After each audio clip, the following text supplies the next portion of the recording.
AB edu study চেনেলটোলৈ তোমালোক সকলোকে স্বাগতম জনাইছোঁ। আজি আমি ক্লাছ 7ৰ কৰি চাওঁ অহা 1.5ৰ প্ৰশ্নোত্তৰসমূহ আলোচনা কৰিম। 1 নম্বৰ দিছে যোৰহাটৰ খেতিয়ক এজনৰ ধানৰ উৎপাদন 2023 চনত প্ৰতি হেক্টৰ মাটিত 9,856 কিলোগ্ৰাম আছিল আৰু 2024 চনত সাৰ আৰু জলসিঞ্চনৰ দক্ষ ব্যৱহাৰৰ ফলত উৎপাদন বাঢ়ি প্ৰতি হেক্টৰ মাটিত 12,347 কিলোগ্ৰাম হয়। এইটো 1 হেক্টৰ মানে 10,000 বৰ্গমিটাৰ বুলি দিছে। এতিয়া এইটোৰ পৰা এই প্ৰশ্নটো দিছে এই নম্বৰ থাকিব এতিয়া 2টা বৰ্ষৰ ধানৰ উৎপাদনৰ পাৰ্থক্য উলিওৱা। এতিয়া আমাৰ ধানৰ উৎপাদনৰ পাৰ্থক্যটো উলিয়াব লাগে। এতিয়া আমি 2024 চনত কিমান ধান বাঢ়িছিলে মানে সেইটোৰ পৰা আমি 2023 চনত কিমান হৈছিলে সেইটো আমি মাইনাছ কৰিব লাগিব মানে।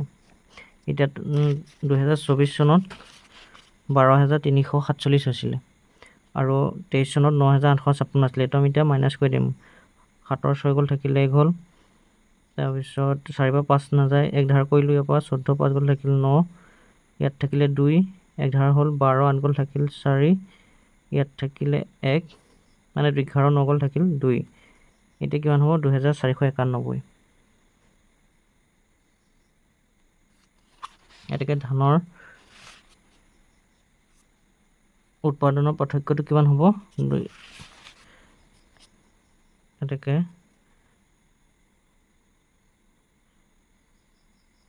উৎপাদনৰ পাৰ্থক্য হ'ল 2,491 মানে ইমানটো ধান বাঢ়িছে 2024 চনত। তাৰপিছত বি নম্বৰ দিছে প্ৰতি বছৰৰ উৎপাদনক নিকটতম হাজাৰলৈ আসন্ন মান উলিয়াই ধানৰ উৎপাদনৰ পাৰ্থক্য অনুমান কৰা। এইটো তোমালোকে আগতে ইয়াৰ আগৰখিনি কৰি চাওঁ অহাত আমি কৈ আহিছিলোঁ নিকটতম আসন্ন মানবিলাক যে লিখিছিলোঁ ওচৰত যিটো ওচৰ হয়। এতিয়াতো কি হ'ব চাবা তোমালোকে এই দুটাৰ পৰা নিকটতম কি হ'ব পাৰে 12,000 পৰা 12,347টো আমি নিকটতম কি হ'ব পাৰে। এইটোতো 500 তলত আছে, 500 তলত থাকিলে আমি এতিয়া 0 0 ধৰিব লাগে আৰু 500 ওপৰত থাকিলে আমি 1000 ধৰিব পাৰোঁ। এতিয়া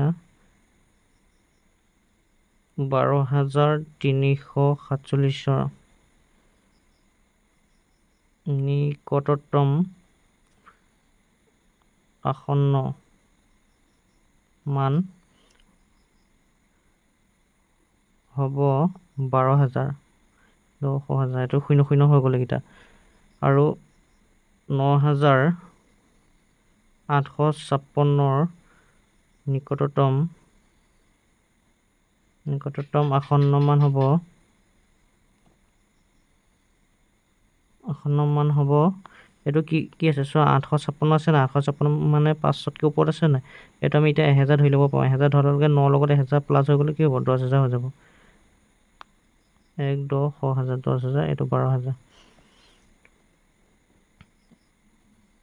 এতেকে এতিয়া এইটো পাৰ্থক্য সুধিছে তোমালোকে প্ৰশ্নটো চোৱা আসন্ন মান উলিয়াই ধানৰ উৎপাদনৰ পাৰ্থক্য অনুমান কৰা। এতিয়া ইয়াৰ পাৰ্থক্য হ'ব এতেকে ধানৰ অনুমানৰ পাৰ্থক্য হ'ব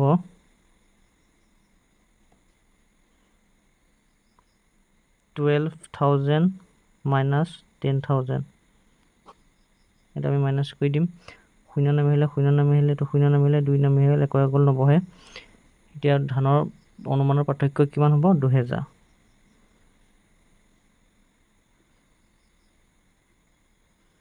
পাৰ্থক্য হ'ব 2,000।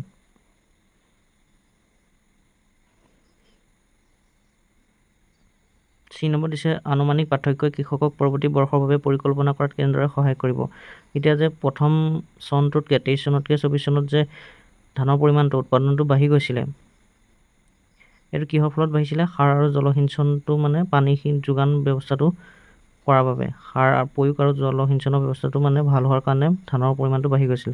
তাৰ ফলত এতিয়া কি হ'ব কৃষকে যে ধানৰ পৰিমাণটো বাঢ়ি যোৱাৰ লগে লগে কিমান থবৰ বাবে এটা মানে ধৰা তোমালোক ভঁৰালটো এটা কিমান ডাঙৰ লাগিব সেইটো এটা পৰিকল্পনাত সহায় হ'ব যে প্ৰডাকশ্যনটো বাঢ়ি যোৱাৰ লগে লগে উৎপাদনটো আৰু কিমান মানুহ বা তাত কাম কৰিব লাগিব সেইখিনিৰ ওপৰত মানে এটা সহায় হয় পৰিকল্পনা কৰাত। তো এতিয়া আমি লিখিম চি নম্বৰটো।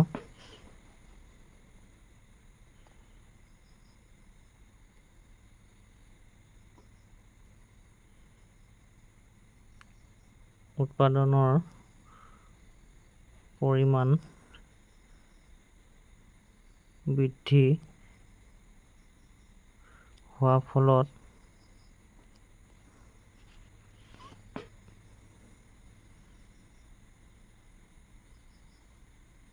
উপযুক্ত পৰিমাণৰ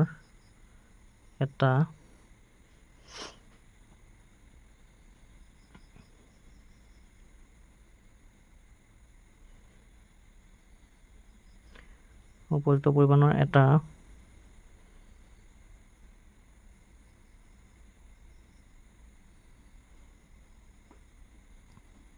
ভঁৰালৰ প্ৰয়োজন হ'ব, লগতে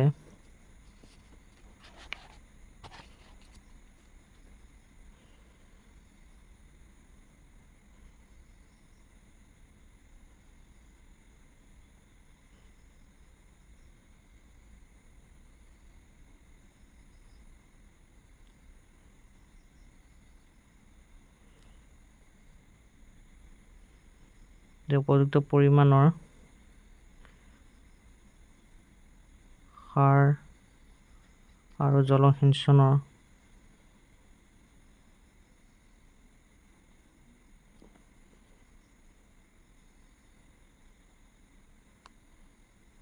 প্ৰয়োগৰ ওপৰত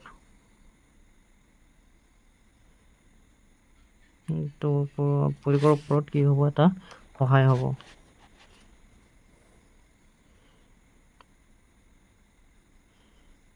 জনাত সহায় হ'ব।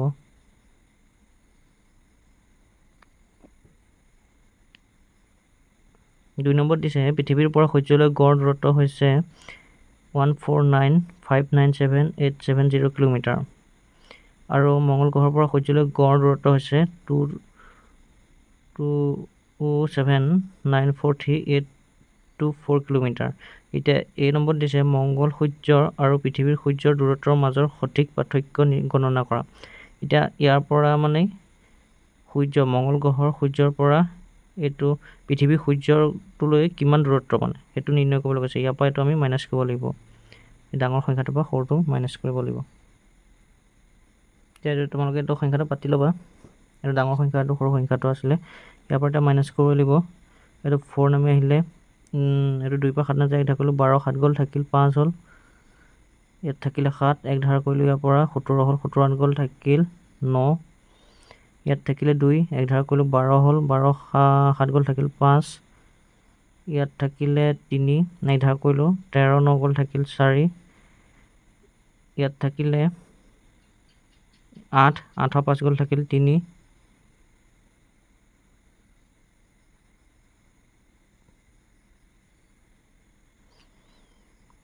ইয়াত থাকিলে 7 পৰা 1 ধাৰ কৰিলোঁ 7, 17 9 গ'ল থাকিল কিমান হ'ব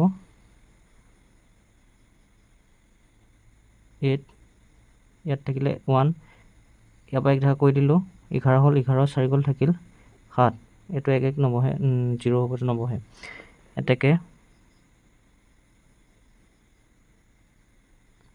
এতেকে মংগল সূৰ্য আৰু পৃথিৱী সূৰ্যৰ দূৰত্বৰ মাজৰ সঠিক পাৰ্থক্যটো হ'ব এইটো 7, 8, 3, 4, 5, 9, 5, 4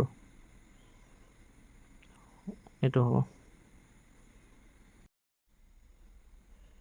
বিনবত দিছে এই দূৰত্ববোৰ নিকটতম 10 নিযুত স্থানলৈ আসন্ন মান উলিয়াই এই মানবোৰৰ মাজৰ পাৰ্থক্য অনুমান কৰা। মানে আমি এতিয়া 10 নিযুত স্থানত মানে আসন্ন মানটো উলিয়াব লাগিব। আমি এই সংখ্যাটো লিখি ল'লোঁ, ইয়াত এটা আছিলে এইটো আৰু আনটো আছিলে এইটো, হয় নহয়। এতিয়া আমি যদি চাওঁ ইয়াত চাবা এইটো 22, এইটো 7টো কি 5তকৈ ডাঙৰ হয় নহয়। এইটো যেতিয়া 5তকৈ ডাঙৰ হৈ যায় বা কেতিয়াবা 50তকৈ ডাঙৰ থকা সংখ্যাটো দুটাত ধৰিলে 50ৰ ওপৰত থাকিলে সেইটো মানে কি হৈ যায় বাঢ়ি যায় আৰু 50 বা 500 তলত থাকিলে সেইটো 0 হৈ যায়। এতিয়া 7টো ওপৰত আছে নাই, এইটো মানে 1 এটা ইয়াত বাঢ়ি যাব, এইটো 23 হৈ যাব। এইটো চাবা 23 0, 0 0 0, এই 0 তিনিটা আকৌ সংখ্যা যেতিয়া থাকে এতিয়া 0 হৈ যাব। আকৌ 2 নম্বৰটোত চাওঁ, এইটো 149, 9টো 5তকৈ ডাঙৰ হয় নহয়, সেইটো কাৰণে ডাঙৰ কাৰণে ইয়াত কি হৈ যাব, এইটো 15 হৈ যাব। 15 0 0 0 0, এই তিনিটাটো 0 0 আহিলে আকৌ এই তিনিটাটো 0 0 আহিব, 0 0 0 মাইনাছ হ'ব, 0 নামিল 0 0, এইকেইটা গোটেই 0 হৈ যাব, নামি আহিব। 1 ঢাকা কৰি দিলোঁ, 13 হ'ল, 13 5 গ'ল, থাকিল 8। এতেকে নিৰ্ণয় সংখ্যাটো কিমান হ'ব, এইটো বি নম্বৰটো। এতেকে নিৰ্ণয় সংখ্যাটো হ'ব এইটো 8 0, 000, আকৌ 000। এইটো মানে কিহত লিখিছোঁ আমি, আন্তৰ্জাতিক পদ্ধতিত। ভাৰতীয় পদ্ধতি হ'লে আমি ইয়াত প্ৰথম 3টা পিছত দি 2টা 2টা কমাই দিওঁ, হয় নহয়, ইয়াত এতিয়া 3টা 3টাকৈ দিছে, ইয়াতো তেনেকৈ দিছে, চাওঁ এইটো 3টা 3টাকৈ আছে। এইটো এনচাৰটো এইটো হ'ব।